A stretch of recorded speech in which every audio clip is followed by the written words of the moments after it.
Greta Thunberg from an anti-poll protest in Lützerath, Germany.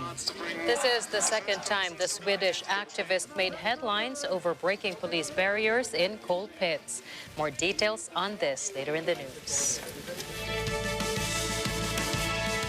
Good evening. I'm CJ Hero. And I am Nina Brichielago Flores. This is Matang Agila International. Now for the headlines. We had a very good touching base. Yes, that's right. IMF commends President Ferdinand Marcos Jr.'s impressive leadership. Marcos administration expects Philippine economy to grow by 7% this 2023. Ukraine chopper crash kills 16, including Kyiv's interior minister.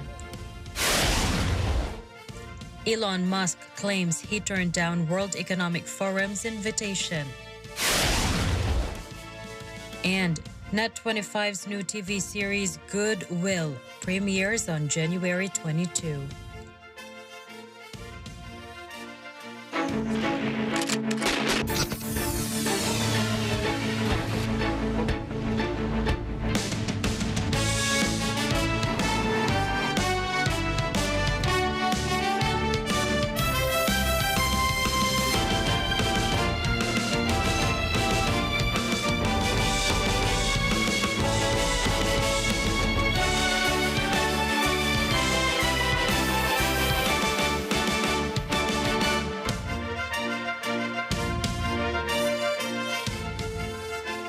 President Ferdinand Marcos Jr. gets praise from the International Monetary Fund at the World Economic Forum in Davos, Switzerland. Randy Bernardino has the details.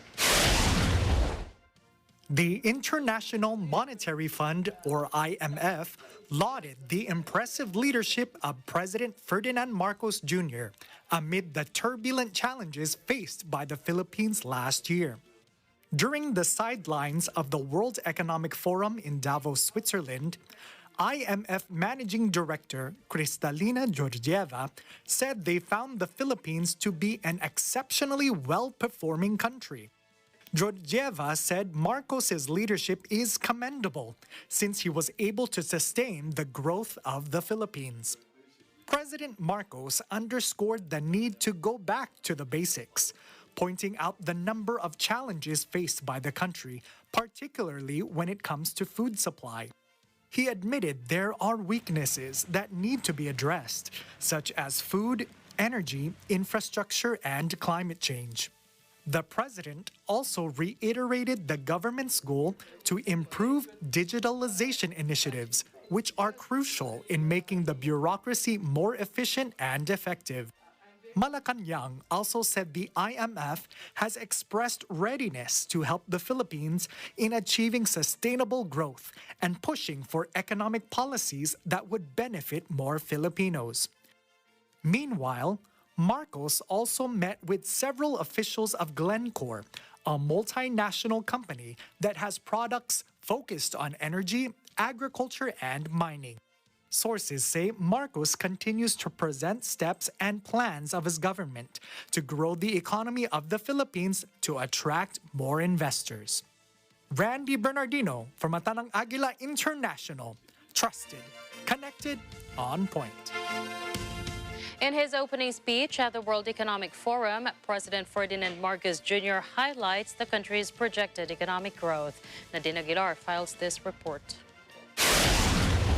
The Philippine economy is expected to grow to 7% by 2023 with strong macroeconomic fundamentals. That is what President Ferdinand Marcos Jr. expressed in his opening speech at the World Economic Forum's Country Strategy Dialogue. Marcos said that stable macroeconomic fundamentals, fiscal discipline, structural reforms, and liberalization of key sectors established in recent years of the Philippines have enabled the country to cope with the problems caused by the pandemic and subsequent economic collapse, which in turn paved the way for the country's stable recovery.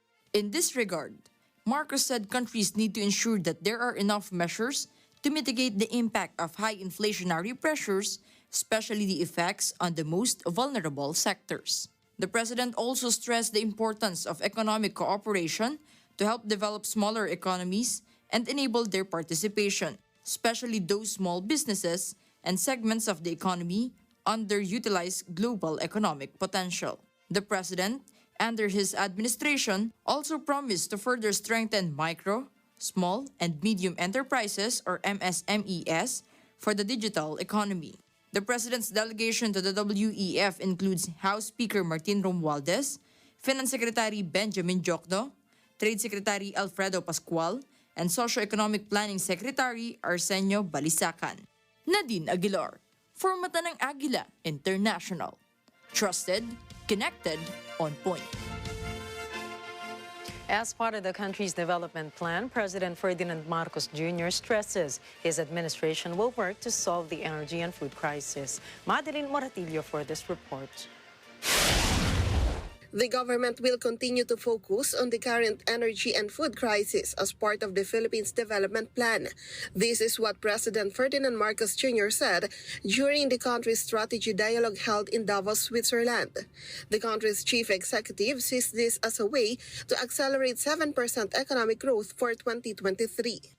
On addressing the current high inflation, low growth, high debt economy, in the context of new systems for investment, trade, and infrastructure.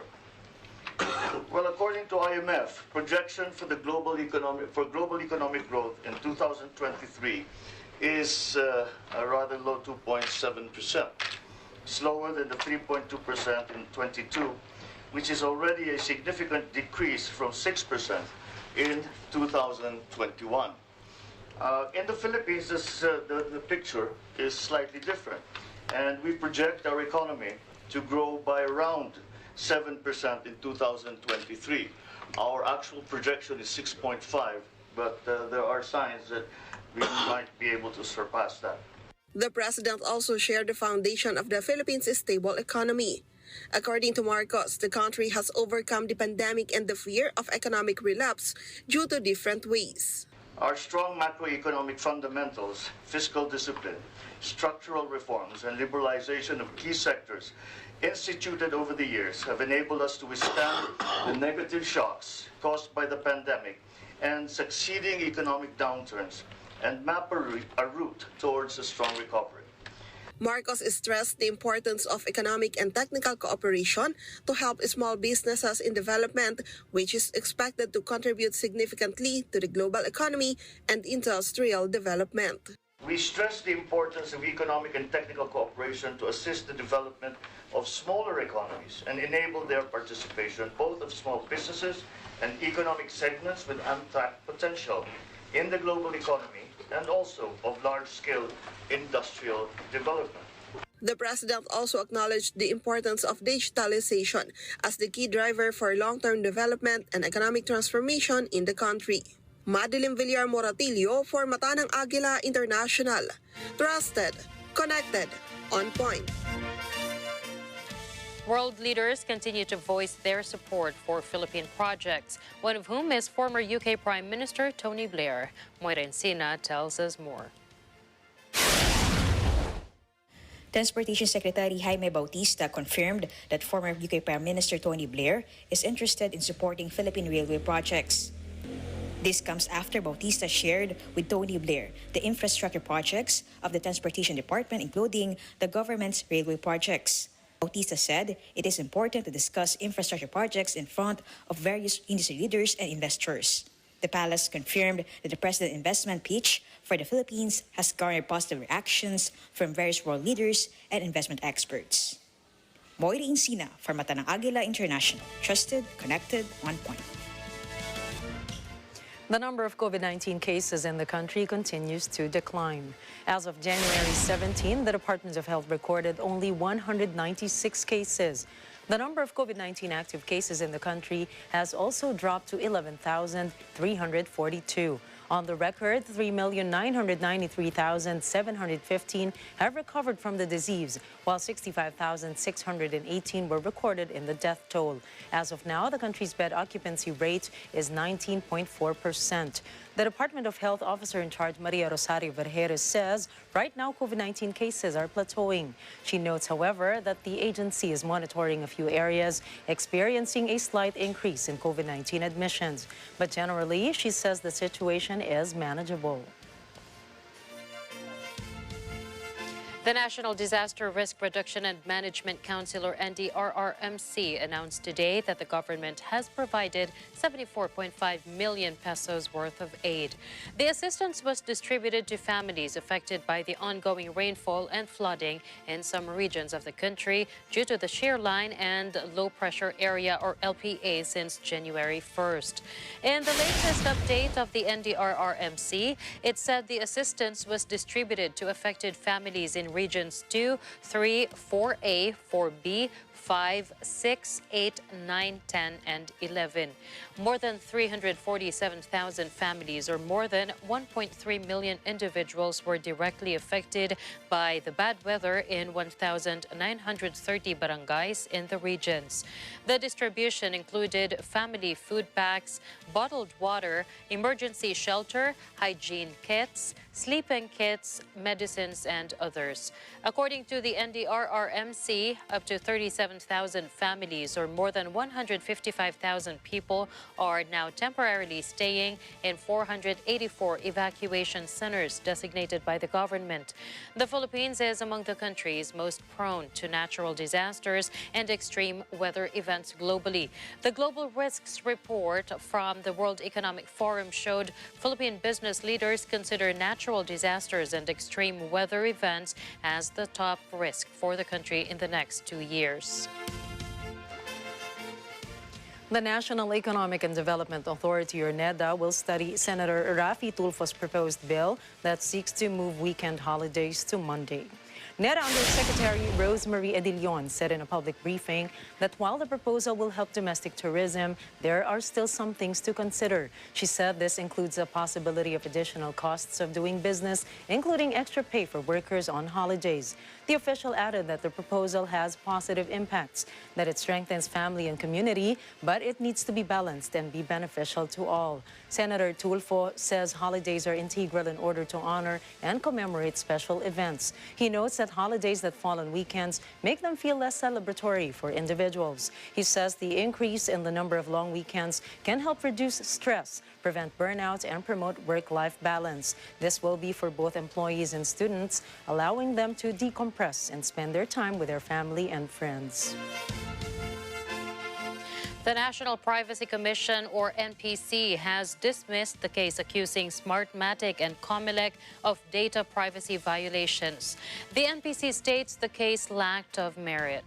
The case stemmed from an alleged breach during the 2022 elections, which involved survey forms and the overseas voters list. The NPC found that the supposed breach did not involve sensitive personal information or other data that can be used for fraud. It also said the data leaked would not cause serious harm. However, the NPC recommended the prosecution of an ex-Smartmatic employee and other unidentified individuals for unauthorized access or intentional breach of records. Coming up, Ukraine helicopter crash killed 16 people, including Kyiv's interior minister. China accuses the United States of oil theft. And a Tokyo court upholds the acquittal of the Fukushima nuclear disaster executives. Matanang Agila will bring you back more global news when we return.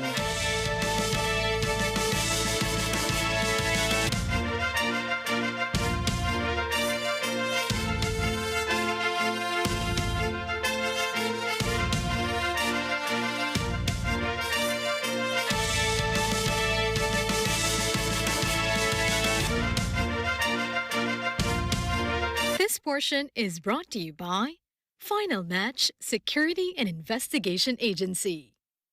Kontrobersyal na pagtaas ng presyo ng sibuyas. Ano nga ba ang dahilan? Ito ang aking analysis kung paano dumating dito sa presyo na 700 per kilo itong sibuyas. Abangan sa Miyerkules sa Counterpoint.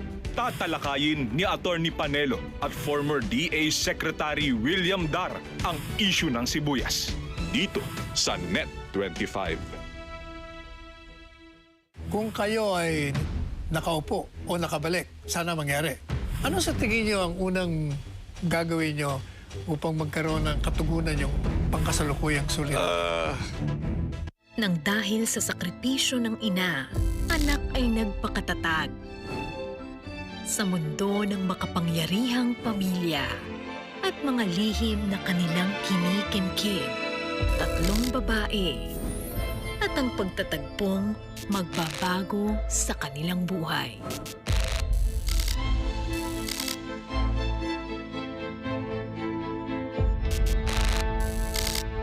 Panalo tayo pag together, walang talo pag together. Let's stand together sa Net 25. This portion is brought to you by 318 Automart, Arlex Trading and Construction Supplies.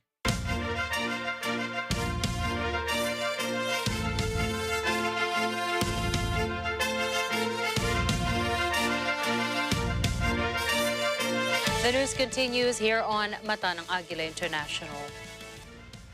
Ukraine's interior minister was among the 16 people who were killed when a helicopter crashed near a kindergarten outside the capital, Kyiv.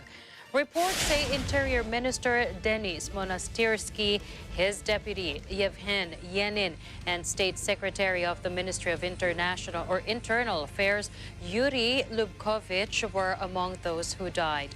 22 people are in the hospital, including 10 children. Officials say that at the time of the crash, children and employees were in the kindergarten. Videos of the crash shared on social media show a burning building. People could also be heard screaming. Authorities did not release any details on the cause of the accident. Meanwhile, Ukraine's Deputy Economy Minister calls the Interior Minister's death a tragic moment. As well, I mean, this is unbearable. Like every time you think you're getting adopted to the new level of tragedy, and then another thing hits you. So this is a tragic moment, definitely, and I'm kind of barely holding my tears. European Union Chief Charles Michel also expressed dismay over the tragic accident. He described Monastyrsky as a great friend of the strategic bloc. U.S. elder statesman Henry Kissinger says that Ukraine should join NATO, noting that Russia's invasion shows there is no longer a point to withhold Kyiv's long-held aspiration. The 99-year-old made the statements at the World Economic Forum in Davos, Switzerland. Kissinger says that before the war, he firmly opposed Ukraine's membership to NATO because he feared that it would start exactly the process happening now. He adds now that this process has reached this level, the idea of a neutral Ukraine under these conditions is no longer meaningful. Russian President Vladimir Putin described Ukraine's NATO aspirations as a threat to justify the invasion launched on February 24 last year. Kissinger said it was important to keep the war from becoming a war against Russia itself and to give Russia an opportunity to rejoin the international system. Kissinger was the Secretary of State under U.S. President Richard Nixon. Politicians have sought his advice on foreign policy since the 1970s. Hundreds of people gather outside a bus station in Ilave on the highlands of southern Peru. They are preparing for a 1,300-kilometer journey to the capital, Lima. The protesters call for the resignation of President Dina Boluarte following a month of deadly protests against her government. Boluarte asks protesters to gather peacefully and calmly. The South American country has been rocked by over 5 weeks of deadly protests since the ouster and arrest of former President Pedro Castillo in early December. According to Peru's Human Rights Ombudsman, at least 42 people have died in clashes between protesters and security forces, largely in the country's south and east. Various groups are demanding Boluarte's resignation, the dissolution of parliament, and immediate fresh elections. The government extended the state of emergency by 30 days in certain cities. It authorized the military to back up police actions to restore public order. The state of emergency also suspended constitutional rights such as freedom of movement and assembly. In the protest epicenter in Puno, the government declared a new nighttime curfew for 10 days, from 8 in the evening to 4 in the morning. Protesters were nevertheless preparing for the trip to the capital. Young Ecuadorian indigenous activist Helena Gualinga says enough is enough on fossil fuel exploitation. Together with Greta Thunberg and other young activists, Gualinga is seeking new ways of mobilizing against climate change.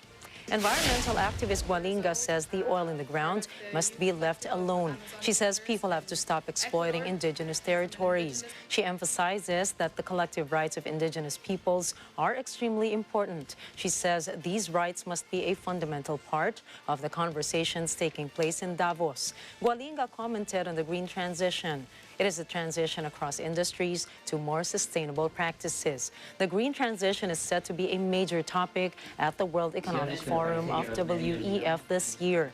Gualinga says it is a key example of why collaboration with indigenous communities is needed.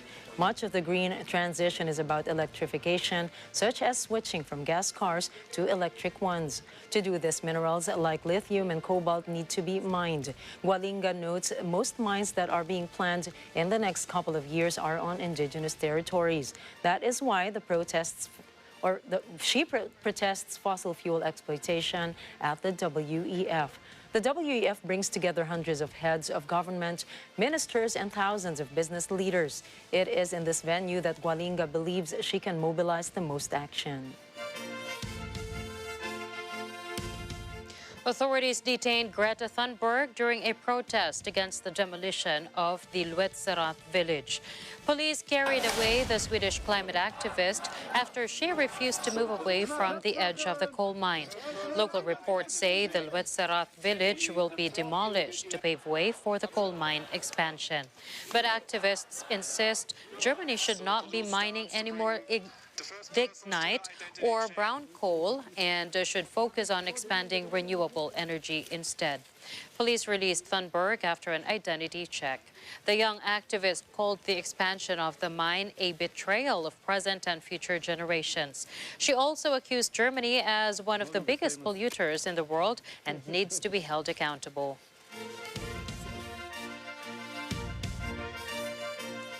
Billionaire Elon Musk claims he declined an invitation from the World Economic Forum, or WEF. The exclusive summit takes place every year in Davos, Switzerland, where billionaire CEOs, world leaders, and other influential figures gather to discuss a range of global issues. News sources say Musk's revelation was a snub to the Davos Forum, which is considered the world's most powerful club. Yet WEF organizers say the Tesla CEO has not been invited in nearly a decade. A spokesperson added Musk never registered or attended on the handful of occasions he was invited to the WEF in the past decade. China has accused the United States of oil theft in Syria. Beijing claimed that the U.S. military occupation has placed Syria on the brink of a humanitarian disaster.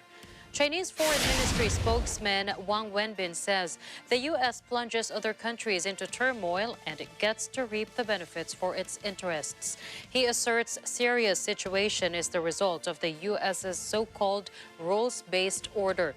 He insists Washington must answer for its banditry. Beijing's comments came in after a state media report was released. It revealed that a convoy consisting of 53 tanks loaded with stolen Syrian oil were brought to U.S. bases in Iraqi territory. The report says the operation was carried out alongside local Kurdish militants, which have long received American backing. The trial of Genaro Garcia Luna opens in New York. Luna was a once powerful Mexican government minister who oversaw his country's war on drug trafficking. Now he is charged with facilitating the smuggling of narcotics. New York federal prosecutors launched an extensive pursuit of alleged drug traffickers from Central and South America. This includes their ministerial accomplices. Luna is the highest-ranking Mexican official to stand trial in the U.S. The 54-year-old is accused of accepting millions of dollars in bribes to allow the notorious Sinaloa cartel to smuggle cocaine. Prosecutors say that in exchange for millions of dollars, Luna agreed not to interfere with drug shipments. They also accuse him of tipping off traffickers about law enforcement operations, targeting rival cartel members for arrest, and placing other corrupt officials in positions of power. This was when he was public security minister during Felipe Calderon's presidency from 2006 to 2012.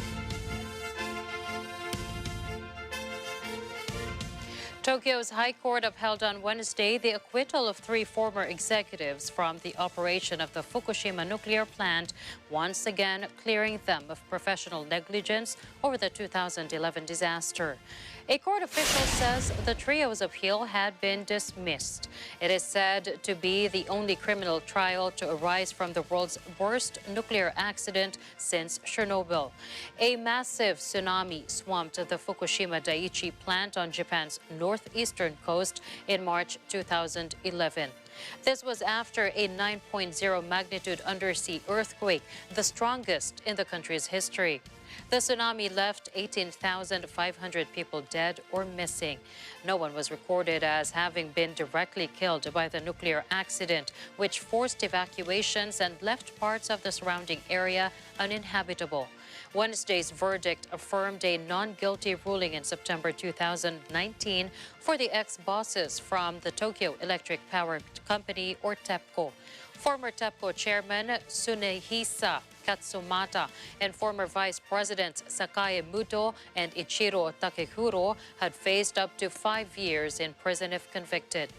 They were accused of liability for the deaths of more than 40 hospitalized patients who had to be evacuated following the nuclear disaster. But the Tokyo District Court said in 2019 they could not have predicted the scale of the tsunami that triggered the disaster. The pilot from Sunday's plane crash in Nepal began her career after her husband suffered the same fate. The latest update to come out from the deadly event. Reports say 44-year-old Anju Katiwada lost her spouse, Deepak Pokhrel, in a plane accident 16 years ago as he flew for Yeti Airlines. It was his death that pushed Anju to pursue a career in aviation. She used the insurance payout money to travel to the U.S. for training. She joined Yeti Airlines 4 years later. An airline spokesman said Anju has not been formally identified but is feared dead. The Yeti Airlines twin-engine aircraft was carrying 72 people when it crashed near the airport of Pokhara.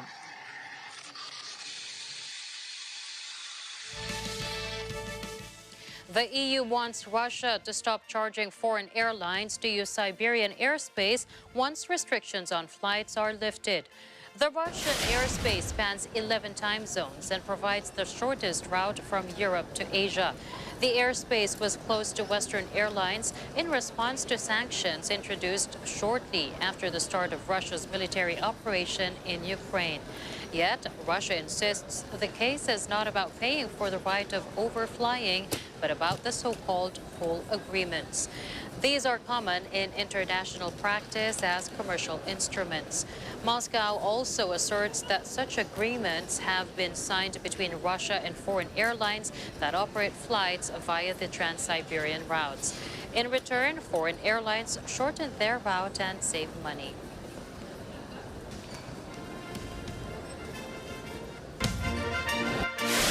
Up next, a new study links the use of gas stoves to childhood asthma. Activists challenge the patent extension of a tuberculosis drug in India. And schools in Malawi reopen after a cholera outbreak shutdown. Stay tuned. Mata ng Agila International will be right back after this short break.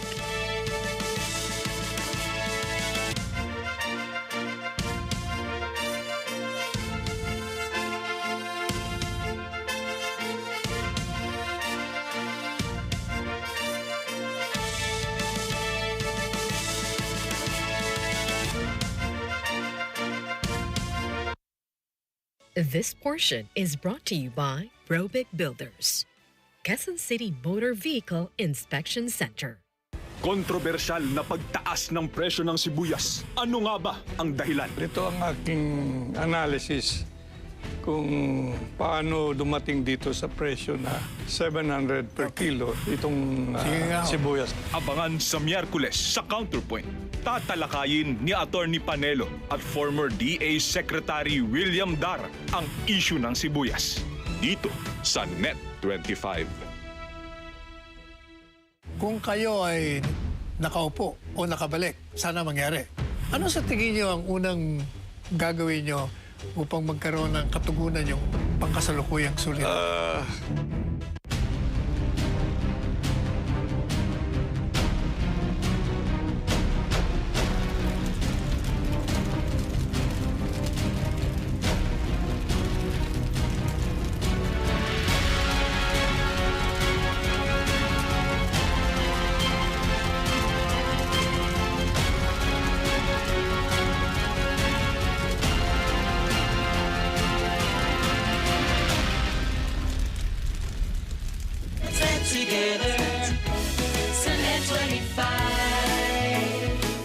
This portion is brought to you by Source Alliance.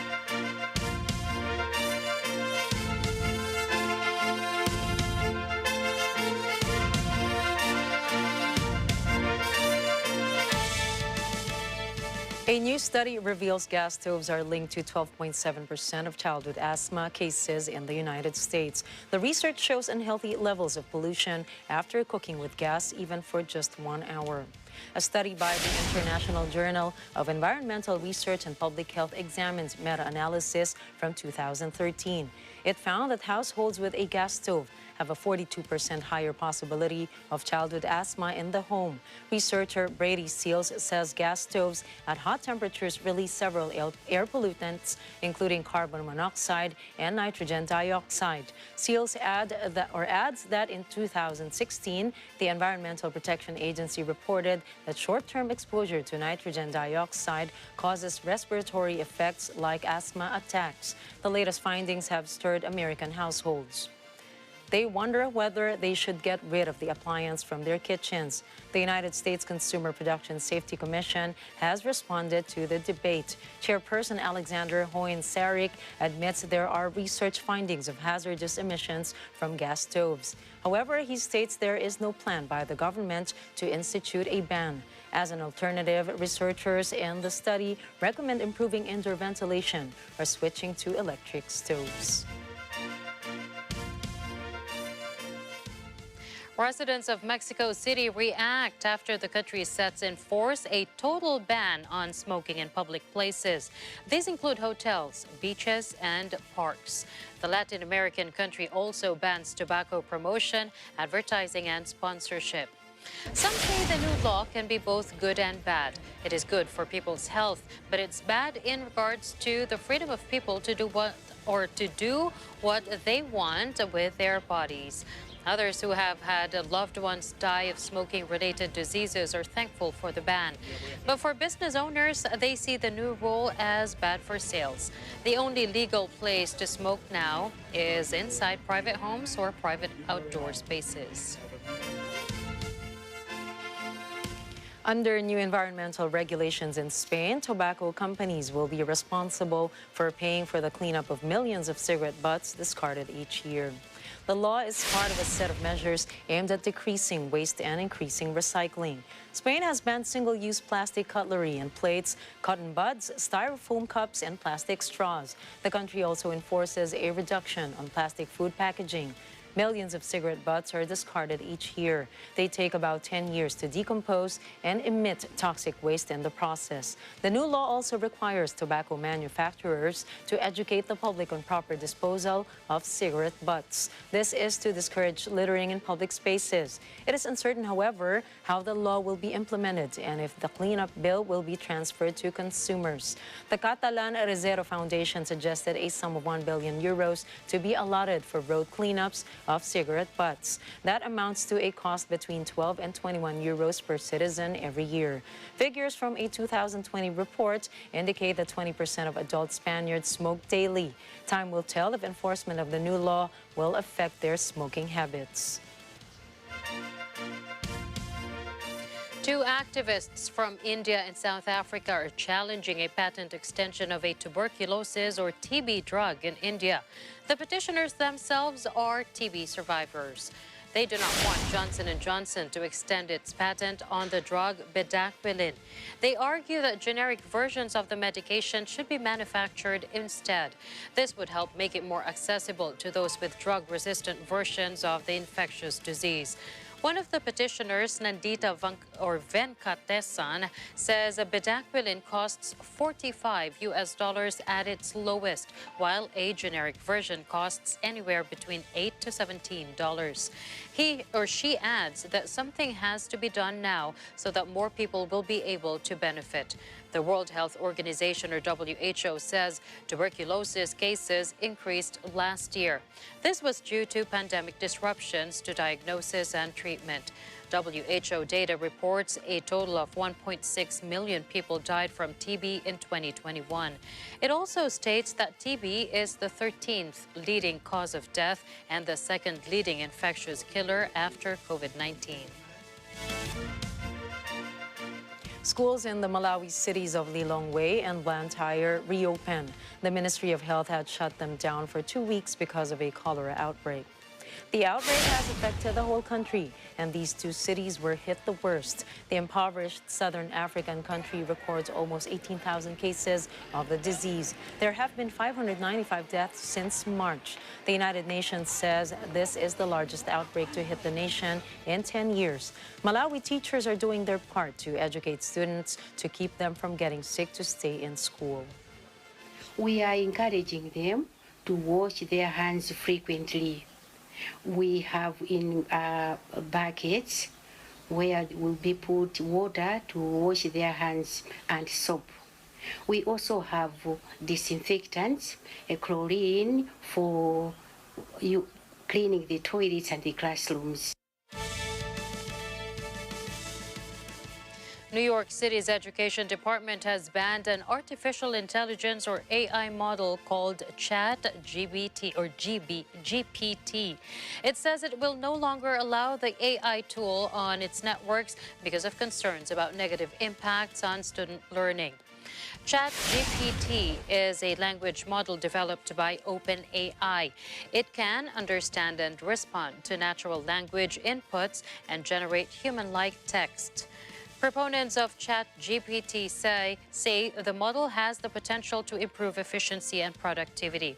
They argue that the tool can assist human creativity, decision-making, and research. Critics, on the other hand, are concerned of the model's biases often seen in its responses. They are also wary of the potential for malicious purposes, such as creating fake news and impersonating individuals online. More teachers are becoming critics of ChatGPT. Jenna Lyle from the New York City's Education Department says the tool may provide quick and easy answers to questions, but it does not build critical thinking and problem-solving skills. Researcher Olivier Ertschid says high school students were already using ChatGPT. He adds that any attempt to ban it would just make it more appealing. A Dutch supermarket has set up slow checkout lanes specifically catered to senior citizens who want to chat. Netherlands-based chain Jumbo introduced Kletskassa, which means chat checkout. It is a special lane for market-goers who are not in a rush to go home. The cashier takes extra time in checking out the grocery items and has a little chat with the customers. In the summer of 2019, Jumbo implemented these slow lanes as part of a government-led program called One Against Loneliness. Data from Statistics Netherlands show 1.3 million people in the Dutch country are over the age of 75, 33% of whom reported experiencing a moderate to severe level of loneliness. Jumbo set up these slow lanes in its over 700 stores. It also recently started a chat corner where customers can enjoy coffee and conversation. The slow lanes and chat corners are not exclusive to senior citizens. Everyone can enjoy the areas by slowing down once in a while. Brazil's finance minister, Fernando Haddad, says if they have the right agenda and rebalance accounts, the country will grow again above the global average. Haddad said this at the World Economic Forum in the Swiss Alpine village of Davos. It has been 2 weeks since Luiz Inácio Lula da Silva took office for a third term as Brazil's president. Lula replaced far-right Jair Bolsonaro. In January, thousands of protesters forced their way into the presidential palace, Congress, and Supreme Court. They smashed the windows and furniture, destroyed priceless works of art, and left behind graffiti messages calling for a military coup.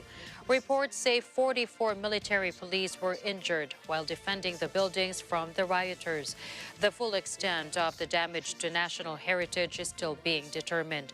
Brazilian authorities have since upgraded security at the ransacked government buildings.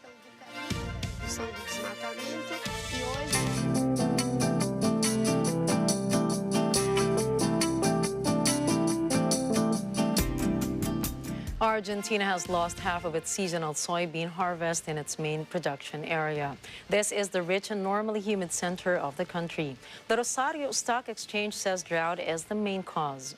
The reduction in harvest, particularly in soybean, was due to 3 successive years of drought. This strikes a blow to the South American country's exports and its domestic supplies. A recent report says 54% of the country is suffering from a lack of moisture.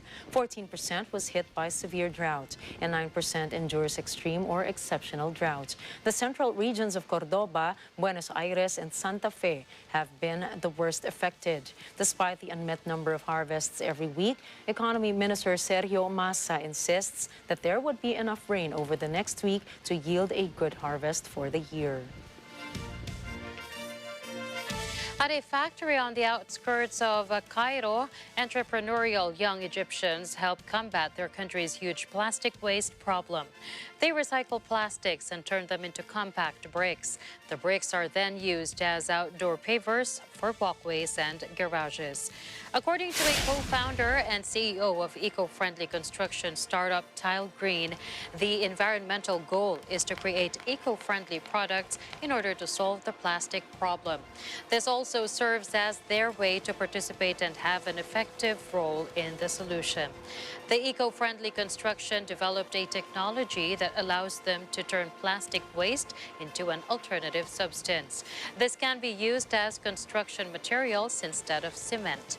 Through mixtures of plastic waste and other materials, the features of these products improve.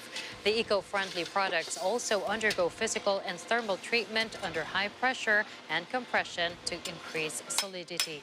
However, the co-founder stresses the problem is that only 15 to 16% of materials can be recycled. The remaining 84% is either dumped in landfill or burned.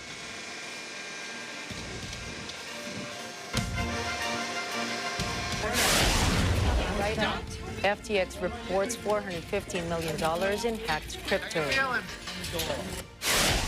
Comedy TV series Goodwill premieres on January 22 here on Net 25. And many Argentinian babies are named after football star Lionel Messi.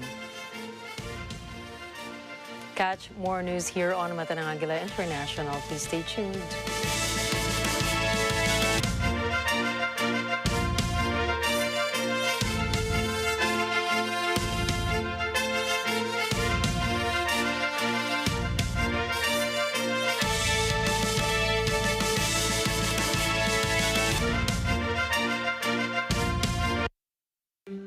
Alam namin ang iyong pagsisikap. Dama namin ang iyong mga sakripisyo. Kita namin ang pagharap mo sa bawat pagsubok.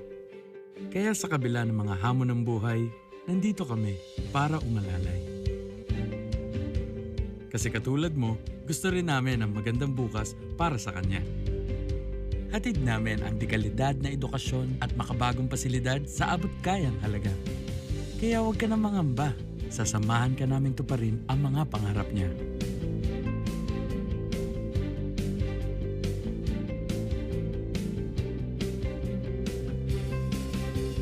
Maaasahan mong sulit dito ang mga pinagsikapan mo. Sa aming mga makabagong pasilidad at sistema ng edukasyon. Mailalabas natin ang aking talino at mga kakayahan niya.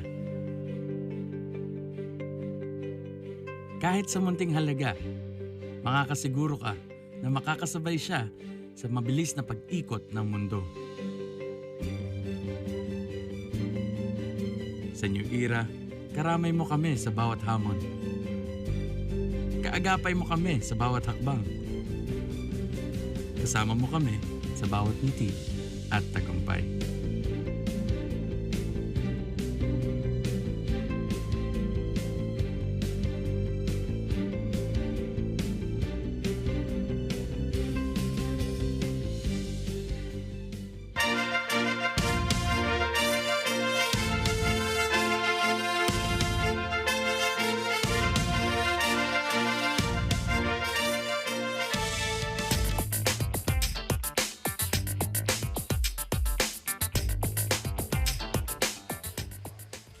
U.S. pharmaceutical giant Pfizer announces that it will greatly expand the number of medicines and vaccines it sells on a not-for-profit basis to the world's poorest countries.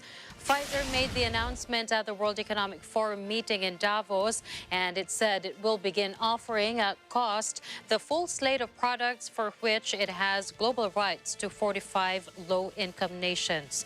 In May of last year, the drug giant began offering 23 of its patented drugs to poor countries on a not-for-profit basis. Pfizer said it will now include off-patient or off-patent medicines, bringing the total number of products to around 500. The move is part of an initiative known as an Accord for a Healthier World announced at Davos last year. Pfizer Chairman CEO Albert Bourla says the company launched the accord to help reduce the glaring health equity gap that exists in the world. He adds the latest move will help achieve a world where all people have access to the medicines and vaccines they need to live longer and healthier lives. FTX says that $415 million worth of crypto was hacked from the exchange's accounts. The figure represents a sizable portion of the identified assets the company is trying to recover. Yet reports say there are unauthorized third-party transfers of $323 million out of FTX.com and $90 million out of FTX US. The company also claims another $2 million of hedge fund Alameda Research's crypto was stolen. The missing crypto could be connected to a hack of FTX's systems that was uncovered shortly after the company collapsed in November. FTX filed for bankruptcy in November. Federal prosecutors indicted founder and ex-CEO Sam Bankman-Fried on fraud and money laundering charges in December. Bankman-Fried pleaded not guilty to the charges in January. He's released on a $250 million bond ahead of his trial, which is set for October.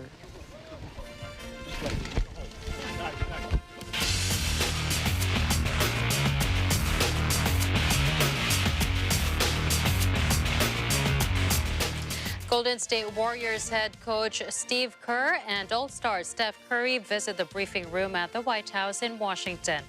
Curry thanks U.S. President Joe Biden's administration for facilitating Brittany Griner's release from a Russian prison. A great opportunity for us from the basketball community to thank President Biden and his staff for all their hard work and diligence on getting Brittany Griner home. Was a big part of our basketball family, and it means a lot to know that she's here and home safe with her family, and all the work that went on behind the scenes to make that a reality. So I just want to say thank you. Biden and U.S. Vice President Kamala Harris hosted the team to celebrate their 2022 NBA championship. Biden commended the team for the things they do outside the court. It's fitting we continue the tradition to host the day after Dr. King's holiday. Look at what this team does. Speaking out against racism, standing up for equality. Speaking out loudly against racism, standing up for equality. Encouraging people to vote, empowering children and their families to eat healthy, learn, and play in safe places.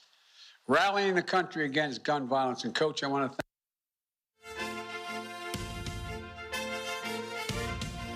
Rafael Nadal says he is destroyed mentally.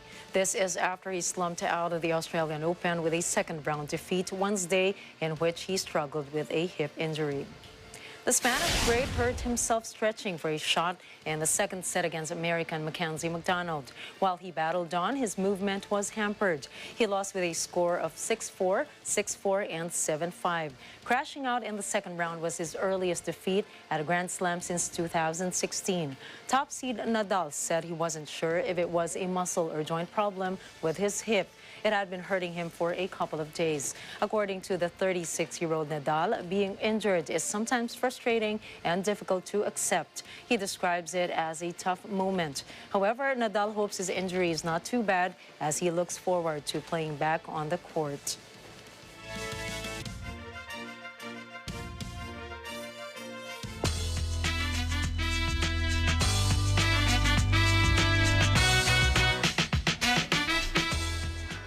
Net 25 is kicking off 2023 with their newest series titled Goodwill. It is about the story of a rebellious son who gradually changes his life to get his mother's inheritance. Here's Vin Pascua for the details. Starting January 22nd, Net 25 viewers will meet Lloyd Patawad, the rich kid and rebellious wayward son hell-bent on chasing his rock star dreams. Like most youngsters living a happy-go-lucky existence, he feels entitled and gets away with everything, including his messy romantic affairs. His perspective and life will change when he learns that he is destined to inherit his mother's great fortune, including a resort named Goodwill. But he will only get it once he completes a series of challenges that will test his courage and tenacity. And on top of that, makes his life better. It will star David Chua as Lloyd Patawad, Devon Soron as Sarah, and Raymond Bagatsing as Attorney Ferrer. They will also be joined by Smokey Manaloto, Kat Galang, Ryan Rams, James Caraan, and Marina Benipayo. Seasoned broadcast journalist Corina Sanchez Rojas is one of the show's main producers. Vin Pascua reporting for Mata ng Agila International. Trusted, connected, on point. Paris is without a doubt the world's fashion center, and the event got much more spectacular when K-pop artists were invited to the Paris Fashion Week 2023. Let us know who those head-turners were from Mia Villa's report. The Paris Fashion Week 2023 officially kicks off, and a lot of K-pop stars are heading to France to attend prestigious runway events. One is Yoon Jong-han from 17, who debuted at Paris Fashion Week with Yves Saint Laurent. Jong-han sat in the front row of Saint Laurent's 2023 fall-winter men's fashion show. The attention of the cameras was caught on Jong-han's patent leather boots and pea coat. 10 from the K-pop group NCT attracts attention as well for attending the YSL fashion show. K-pop stars like Taeyang of Big Bang will attend Givenchy's Men's Fashion Week tomorrow. Taeyang is the newest global ambassador for Givenchy. Earlier, Jimin of BTS departed Incheon International Airport to attend Paris Fashion Week for the Dior fashion show. Dior recently appointed Jimin as their newest global ambassador. According to Dior, Jimin now personifies the essence and uniqueness of the Dior aesthetic, modernity with an enduring mark. Aside from Jimin, another BTS member, Jae Hope also left for Paris earlier to attend Louis Vuitton's fashion show Men's Fall-Winter 2023. Kwon Sun-young, also known as Ho Shi from 17, also departed today to attend the Paris Fashion Week. Meanwhile, European luxury brand Valentino has appointed BTS Suga as their newest brand ambassador. K-pop artists display elegance as a result of receiving invitations to exclusive fashion gatherings in the world's fashion center. Mia Villar reporting for Mata ng Agila International. Trusted, connected, on point.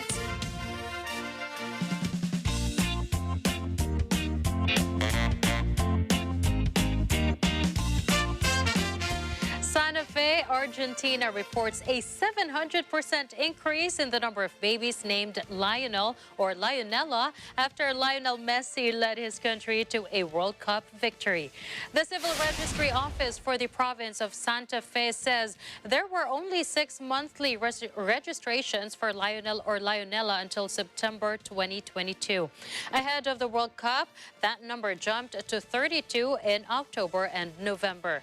And to cap off the year, as of December 31st, 49 babies were named Lionel or Lionella throughout the province, accounting for a 700% jump. Fans love their World Cup champion, who is a Santa Fe native. Lionel Messi was born in the city of Rosario on June 24, 1987.